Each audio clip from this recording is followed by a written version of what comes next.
Beni bu hayattan koparan insan, ruhum özüyle aparan insan, beni yüreğinden çıkaran insan, sonda kayıptı ama gec oldu. Burada biri ne kadar dert taşıyır, sensizlik elə sensiz yaşayır. Özüme bile almayıp itibarım, elimi tutan el yaremi qaşır. Büyüktür kalbimi sessizlik, çətindir çok, çətindir sensizlik.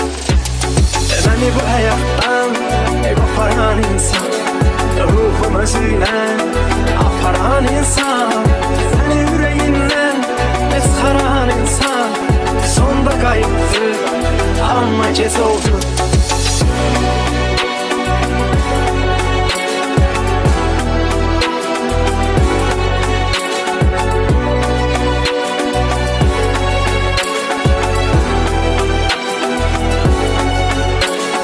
Hislerimi ona aşkar dediğim, canımı verip yolunda yar dediğim, ölmeyip de yaşayır var dediğim, gelme daha gec olubdur çünkü, benim hayatım hiç olubdur çünkü, gelme daha gec olubdur çünkü.